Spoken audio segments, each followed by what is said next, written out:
مولانا صاحب یہ بتائیں کہ تقلید آج کل ہمارے معاشرے میں کافی زیر بحث ہے، تو تقلید کے حوالے سے قرآن پاک کا کیا نظریہ ہے؟ آیا قرآن پاک تقلید کی ستائش کرتا ہے یا اس کی نفی کرتا ہے؟ دونوں صورتوں میں آپ مثالوں سے واضح کیجئے، اس تقلید کیا ہے؟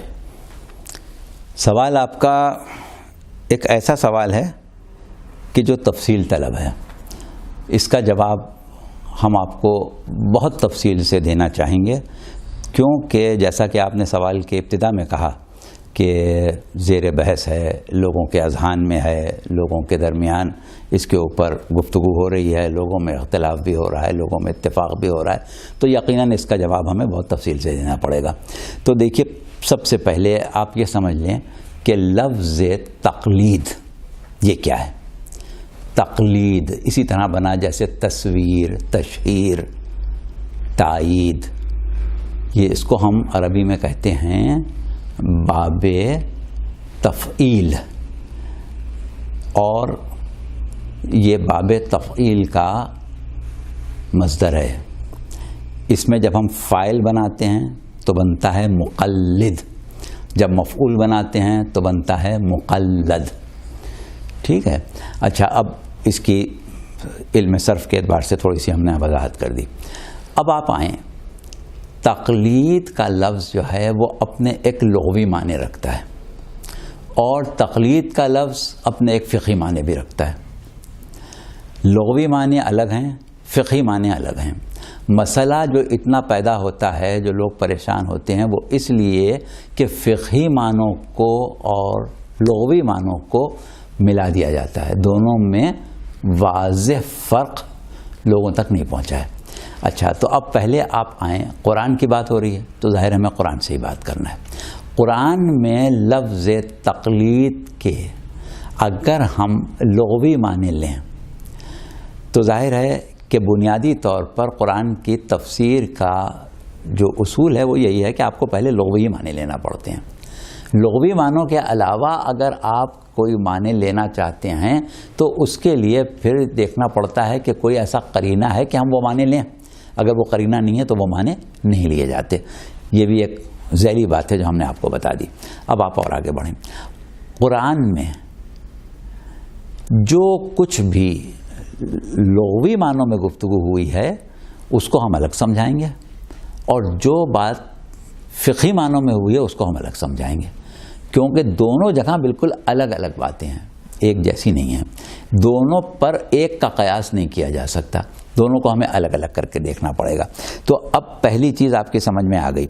دوسری چیز جو ہے وہ یہ ہے کہ قرآن جو ہے وہ ہمارے عقیدے کے مطابق، ہمارے نظریات کے مطابق تنہا کافی نہیں ہے.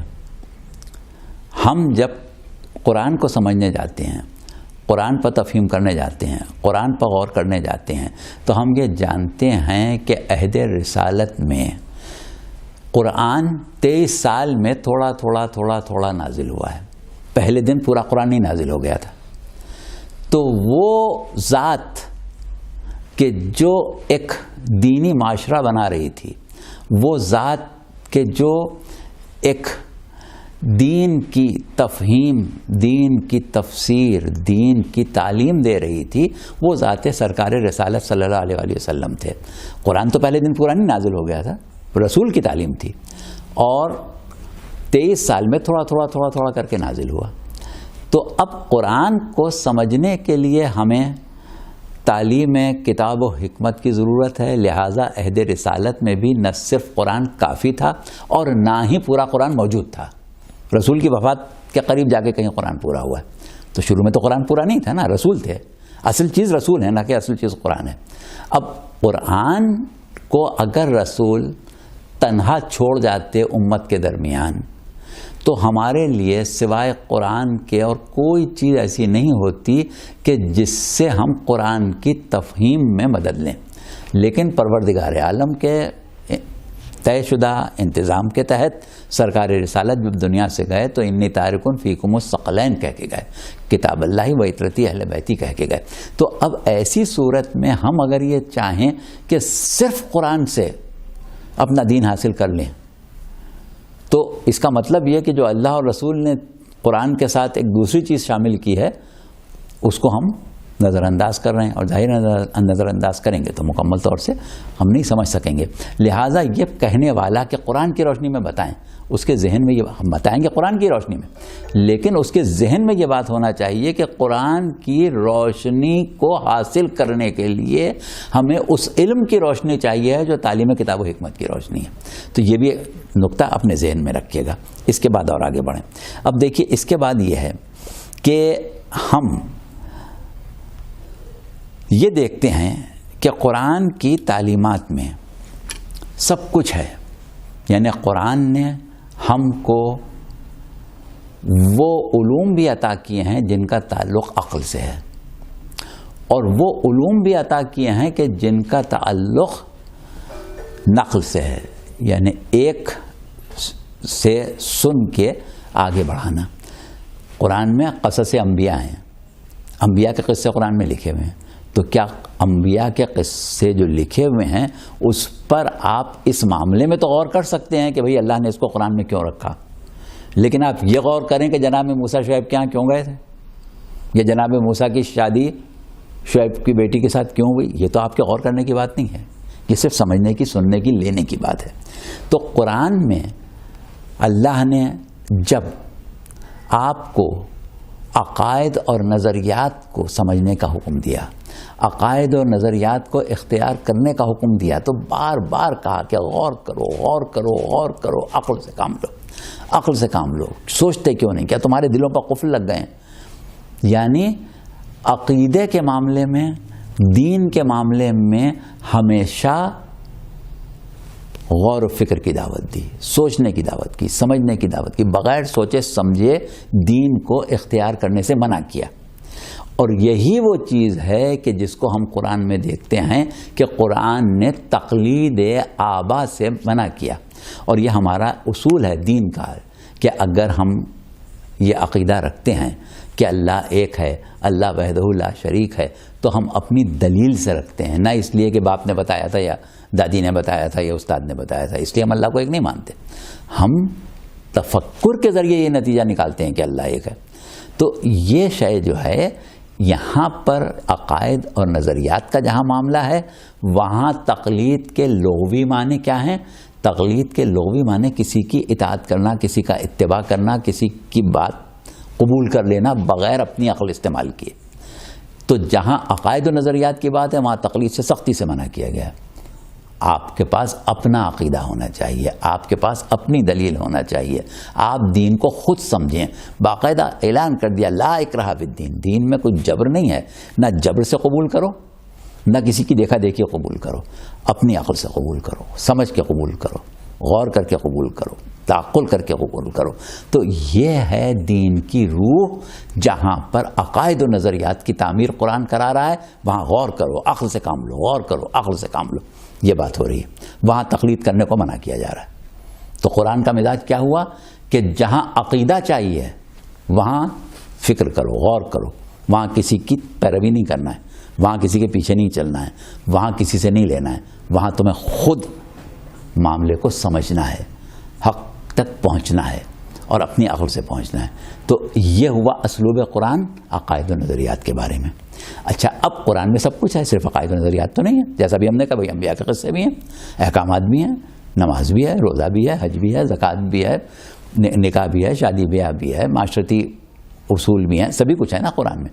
اب آپ جب آ گئے ایک مرتبہ دین کی تفہیم کی منزل سے گزر گئے، دین کی حقانیت کا آپ نے اپنی عقل سے یقین کر لیا، دین کو آپ نے اپنی عقل سے قبول کر لیا، اللہ کو آپ نے اپنی عقل سے وحدہ لا شریک مانا، رسول کو آپ نے اپنی عقل سے اللہ کا بھیجا ہوا رسول مانا.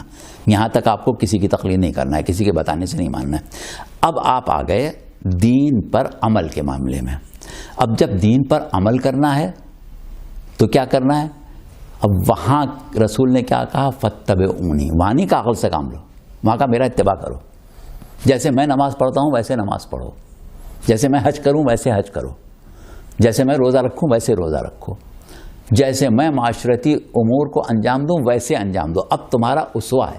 وہاں اللہ غور کرنے کی بات نہیں کر رہا ہے، فکر کرنے کی بات نہیں کر رہا ہے، تعقل کرنے کی بات نہیں کر رہا ہے. وہاں کہہ رہا ہے اسوہ رسول کو دیکھو، جو رسول دے دے وہ لے لو. ما آتاکم الرسول فخذوہ وما نہاکم عنہ فانتہوا. دے دے لے لو، روک دے رک جاؤ. یہ نہیں پوچھو کیوں. اب تم کو کوئی حق نہیں ہے کہ تم اللہ کی شریعت میں اپنی عقل ڈالو. اللہ کی شریعت کی حقانیت اپنی عقل سے سمجھو، لیکن اللہ کی شریعت میں اپنی عقلی رائے جو ہے وہ تمہیں دینے کا قطعاً حق نہیں ہے. تمہیں وہی ماننا ہے جو رسول کہہ رہا ہے. اطیعوا اللہ و اطیعوا الرسول و اولی الامر منکم جب ہم پڑھتے ہیں تو عام لوگ اولی الامر سے مراد بادشاہ لے لیتے ہیں، سردار لے لیتے ہیں، کچھ بھی لے لیتے ہیں. لیکن ہمارے عقیدے میں اطیعوا اللہ جب ہم کہتے ہیں اللہ کی اطاعت کرو، تو اطاعت کیا ہوتی ہے؟ کوئی حکم دیا جائے اس کو مان لو، جس چیز سے روکا جائے اس سے رک جاؤ. تو اللہ کہیں اپنے بندوں کو روکتا ہے؟ حکم دیتا ہے؟ کبھی کسی سے اللہ نے بات کی؟ کبھی کسی کو اللہ نے کچھ لکھ کے بھیجا کہ یہ کر لو یہ نہیں کرو؟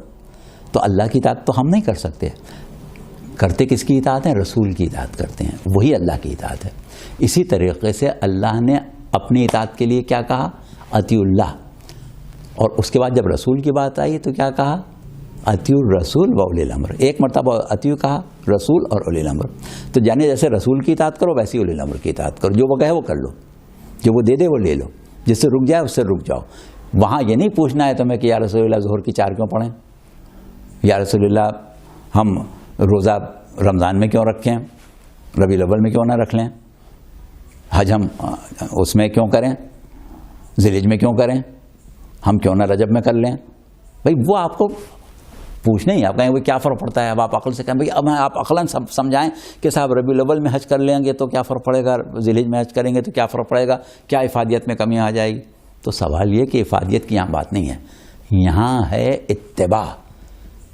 یہ وہ مفہوم تقلید ہے کہ جو ہم کو عمل میں، جو ہم کو معاملات میں، جو ہم کو دین اور شریعت کی قبولیت میں اس مقام پر دینا ہے جہاں ہمیں اس کا اتباع اور اطاعت کی منزل پر لانا ہے. تو یہ معاملہ ایک قرآن کا اسلوب الگ ہے، وہ قرآن کا اسلوب الگ ہے. یہ نہیں کہ جہاں لفظ تقلید آیا قرآن کا ایک ہی اسلوب ہے. قرآن کا اسلوب دونوں جگہ الگ الگ ہے. اب یہ ایک بات آپ کے ذہن میں واضح ہو گئی. اب ہم تھوڑی سے کچھ اور نکات آپ کے توجہ کے لیے پیش کرتے ہیں کہ صورت یہ ہوتی ہے کہ پروردگار عالم نے جب ایک مرتبہ آپ کو اپنے دین کی دعوت دے دی، دین کی دعوت دی جاتی ہے، وہاں آپ کو غور کرنا ہوتا ہے.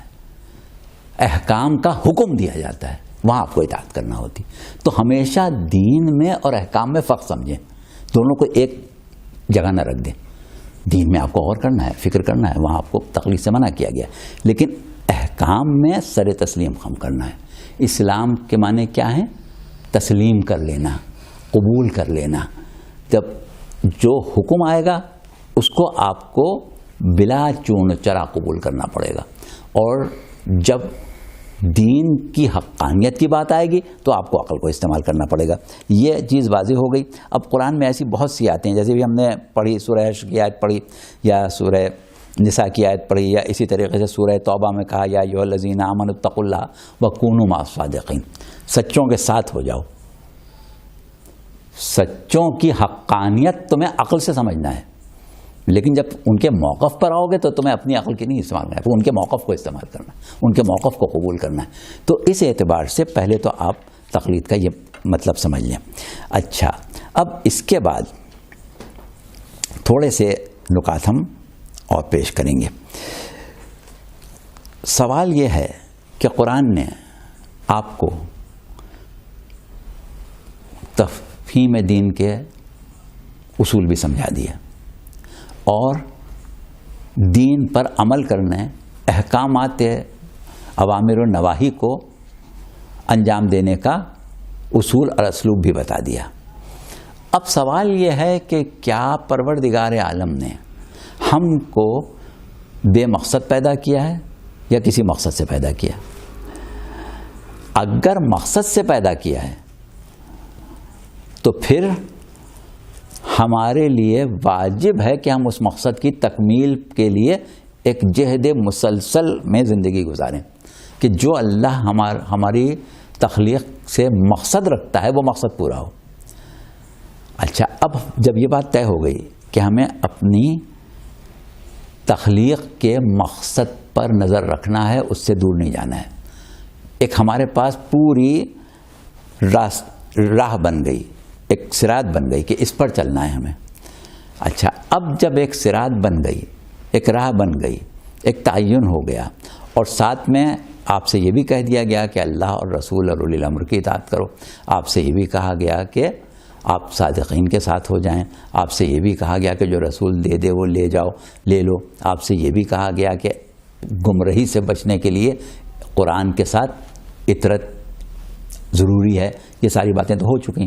اب اللہ سورہ والذاریات میں کہہ رہا ہے وَمَا خَلَقْتُ الْجِنَّ وَالْإِنسَ إِلَّا لِيَعْبُدُونِ، ہم نے انسانوں اور جنوں اور انسانوں کو پیدا ہی نہیں کیا ہے، صرف ایک مقصد ہے کہ وہ عبادت کریں، عبادت کے لیے پیدا کیا ہے۔ اب عبادت کے لیے یہ نہیں کہا اللہ نے کہ ہم نے جن مقاصد کے لیے پیدا کیا ہے اس میں ایک عبادت بھی ہے، یہ نہیں کہا کہ جن مقاصد کے لیے پیدا کیا ہے اس میں سب سے اہم عبادت ہے، اللہ کچھ بھی نہیں ہے سوائے عبادت کے۔ تو اب جب صرف عبادت کے لیے پیدا کیا ہے تو کیا ہمارا طریقہ زندگی ایسا ہو کہ جس میں ہم عبادت سے باہر چلے جائیں؟ اٹھنا، بیٹھنا، چلنا پھرنا، کھانا پینا، سونا جاگنا، روزی کمانا، بچوں کی پرورش کرنا، والدین کی خدمت کرنا، بیماروں کی عیادت کرنا، معاشرے میں اپنی کوئی جگہ بنانا کہ جہاں بیٹھ کے معاشرے کا ایک حصہ بن سکیں، یہ سب چیزیں جو ہیں یہ کس طریقے سے ہونا چاہیے؟ اس طرح ہونا چاہیے کہ آپ اس کو عبادت کے زمرے میں شامل کر سکیں۔ اگر عبادت کے زمرے سے نکل گیا تو پھر آپ مقصد سے باہر چلے جائیں گے۔ اچھا، تو اب جب ہمارا اٹھنا بیٹھنا چلنا پھرنا کھانا پینا ہر شے اللہ کی عبادت ہو تو وہ عبادت کب ہوگا؟ کہ جب عین مشیت پروردگار عالم کے مطابق ہو۔ اللہ کی مشیت سے ہٹ کے ہوگا، اس کی شریعت سے ہٹ کے ہوگا تو عبادت نہیں ہوگا، اس کی شریعت کے مطابق ہوگا تو عبادت ہوگا۔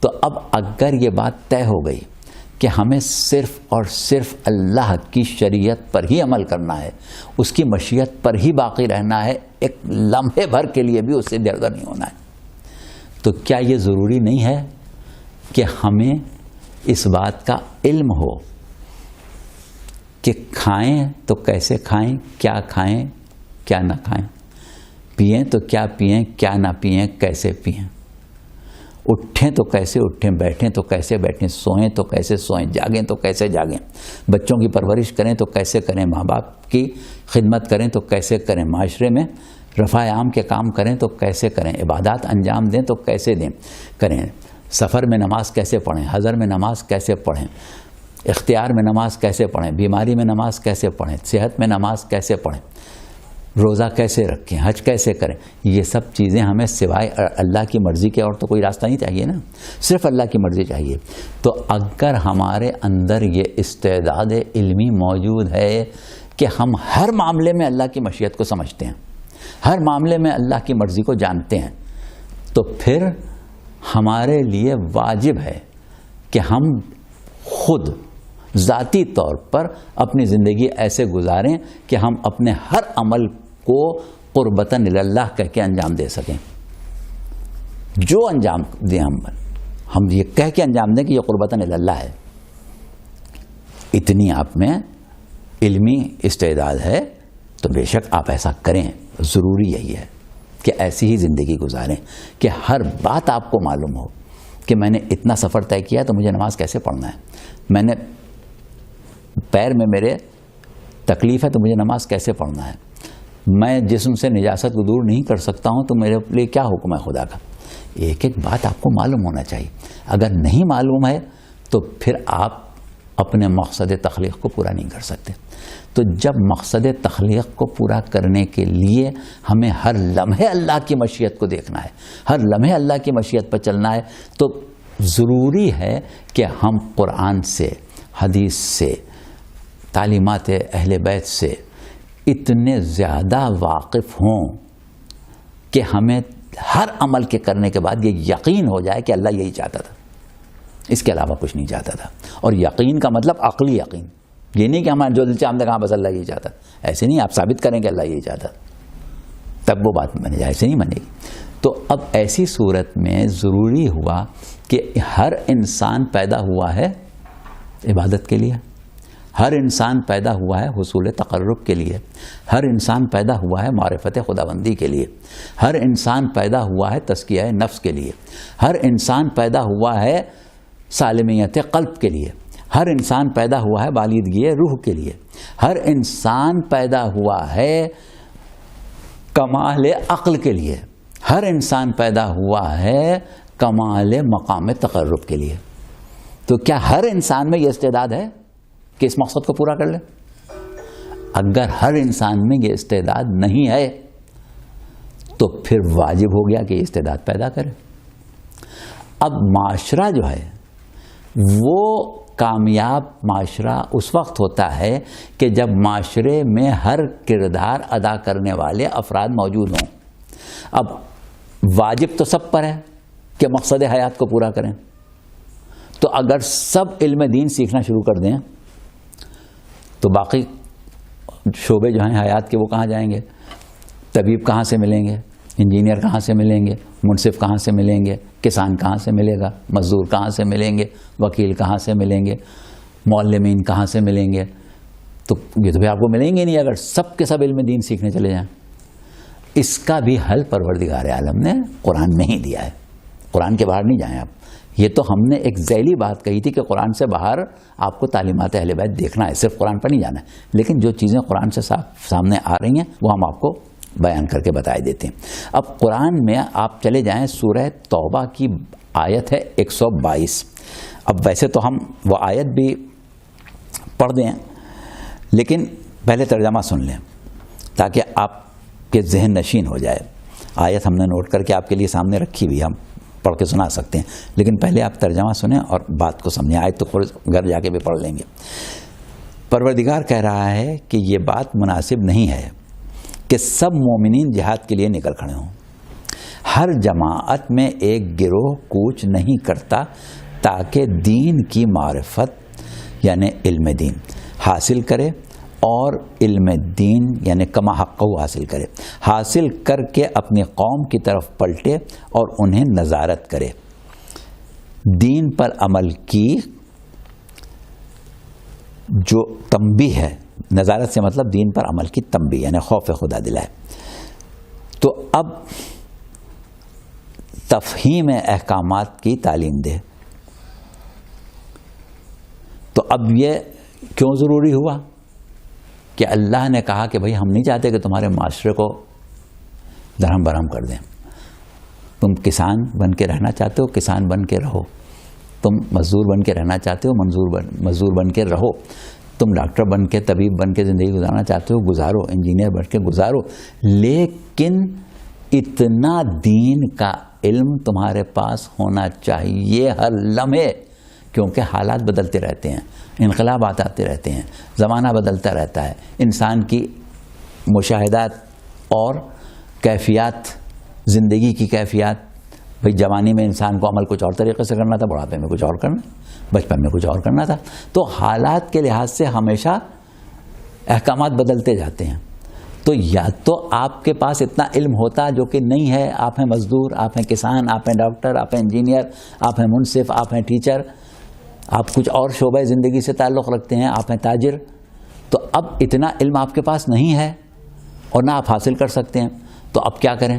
یہ بات تو آپ پر ضروری ہے کہ آپ کو تکمیل عقل کرنا ہے, یہ تو ضروری ہے کہ آپ کو بالیدگی روح حاصل کرنا ہے, یہ تو ضروری ہے کہ آپ کو تزکیہ نفس کرنا ہے, یہ تو ضروری ہے کہ آپ کو واجبات صحیح طریقے سے ادا کرنا ہے.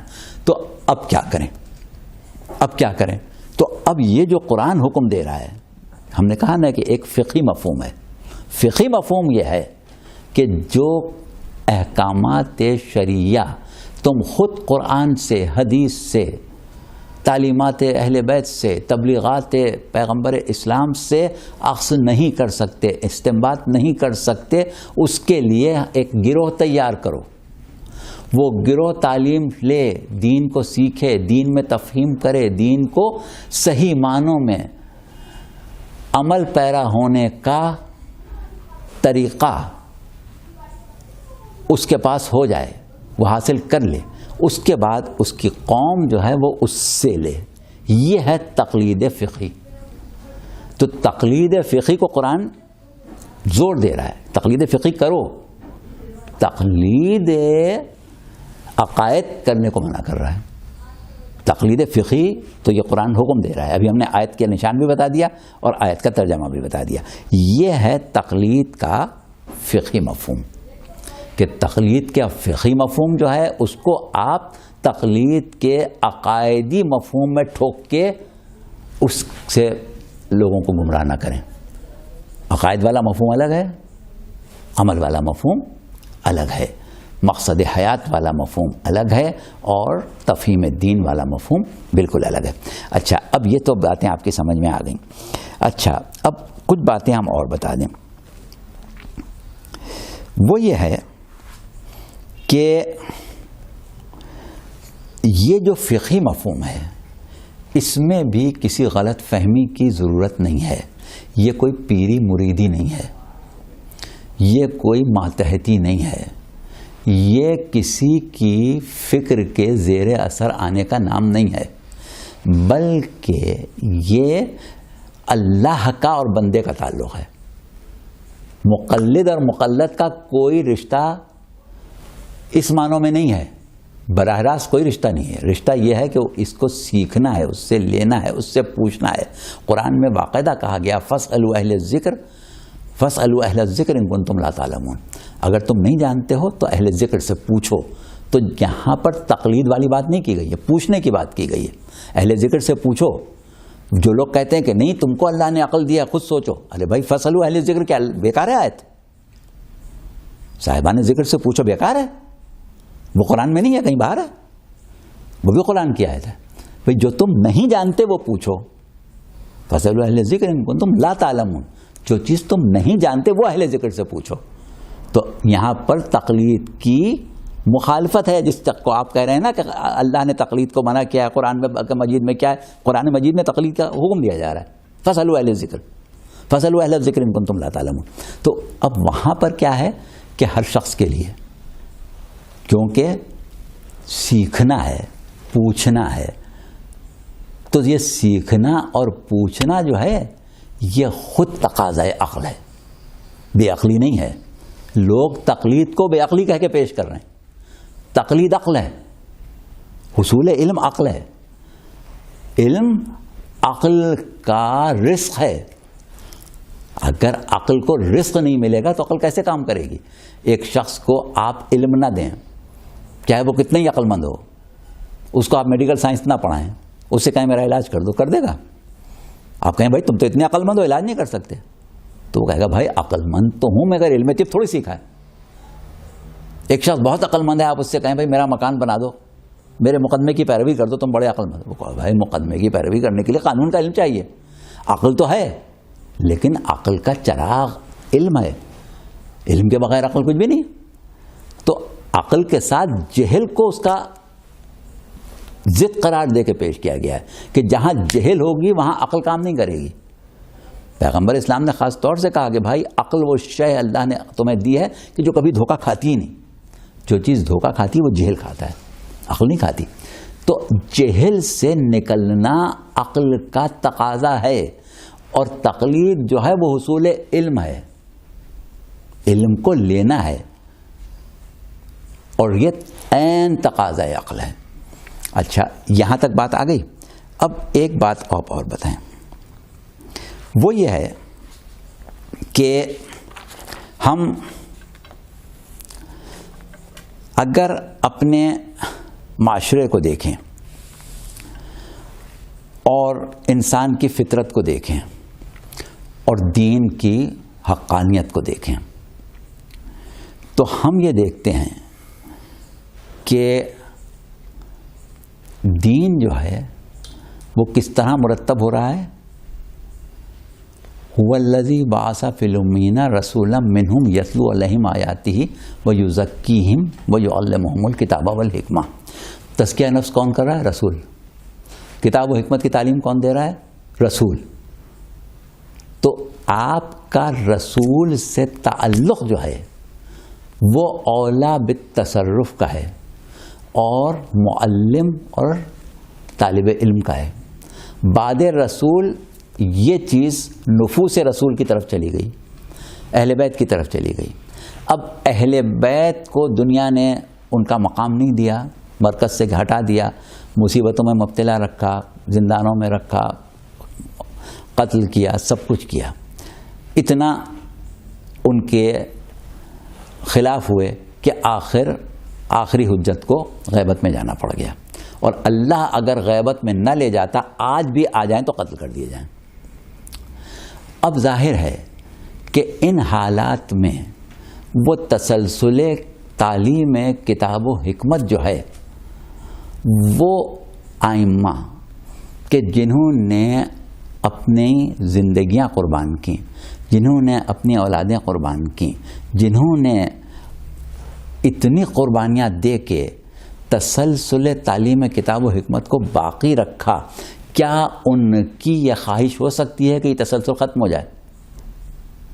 اگر ختم ہو جائے تو جتنی اقوام دنیا میں آباد ہیں سب، اور ایک شیعہ اثنا عشری قوم، ان دونوں میں فرق یہی ہے کہ باقی سب کے ہاں سلسلہ تعلیم کتاب و حکمت ختم ہو گیا. ایک تشیع وہ ہے کہ جہاں مرکز علمی قائم ہے.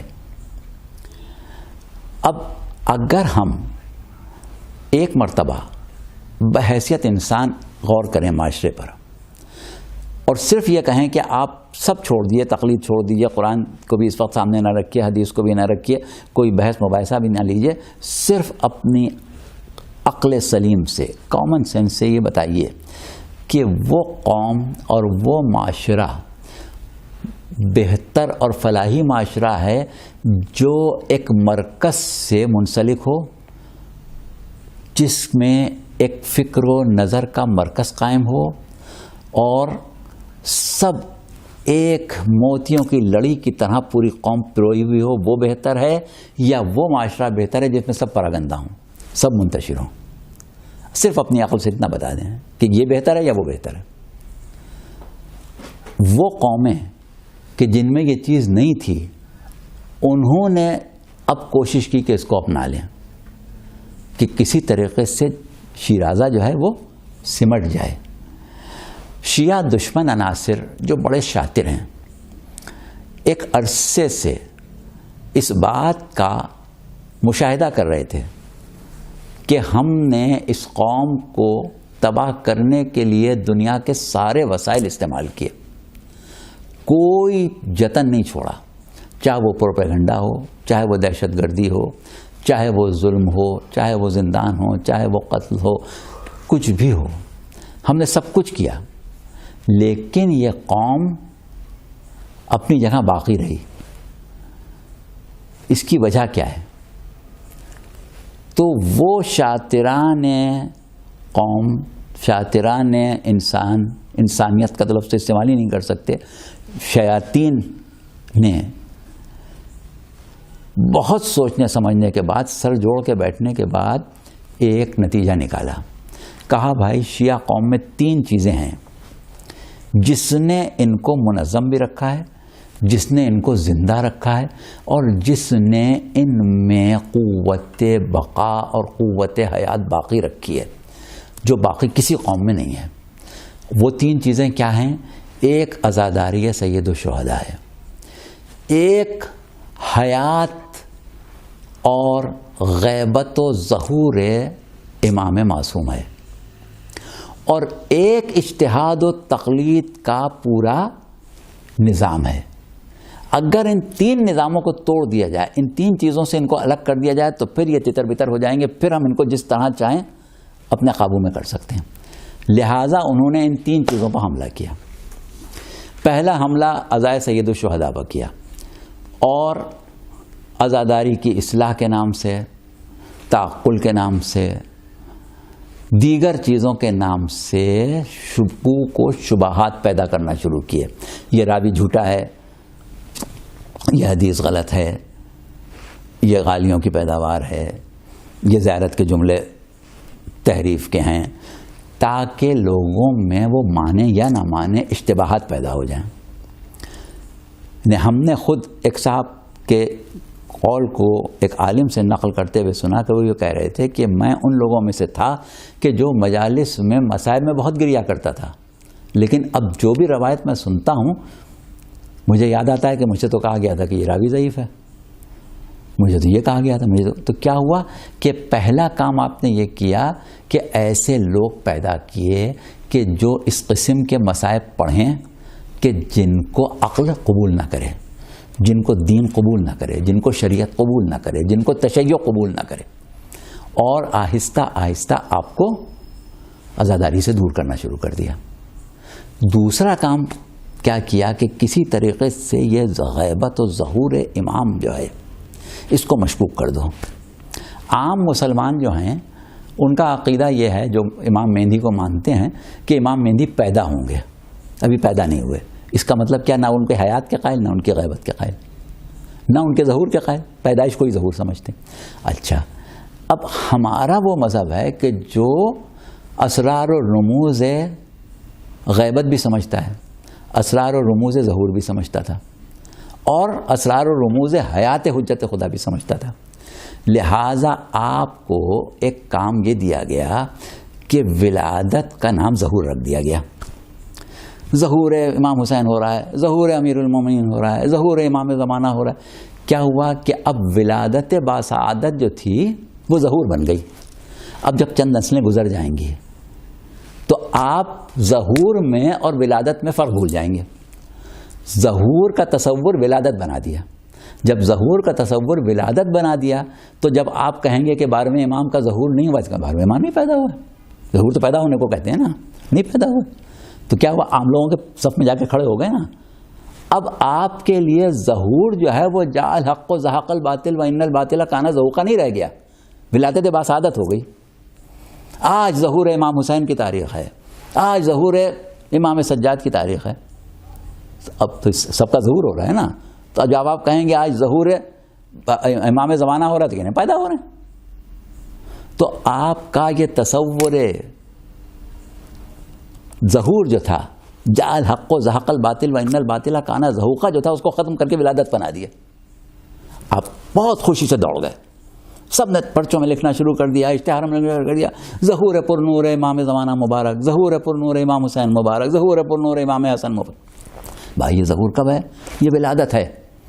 ظہور ہماری ایک خاص اصطلاح ہے جس میں امامت کا نور تمام ہونا ہے، جس میں توحید کا نور مکمل ہونا ہے. جو اللہ نے وعدہ کیا ہے کہ وہ اپنے نور کو کامل کر کے رہے گا، وہ سب ختم ہو گیا، نکل گئے آپ سب اس سے.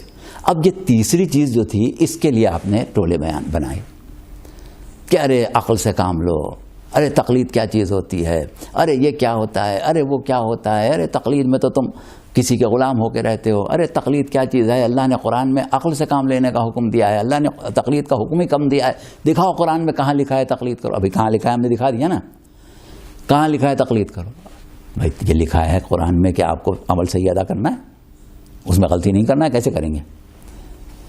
تو سورہ توبہ میں واضح طور پر لکھا ہے. پھر اب آپ آ جائیں کہ قرآن کو سمجھنے کے لیے تو اہل بیت ہی چاہیے نا. اب اہل بیت نے قرآن کو سمجھایا، ہر زمانے کے ادوار سے سمجھایا.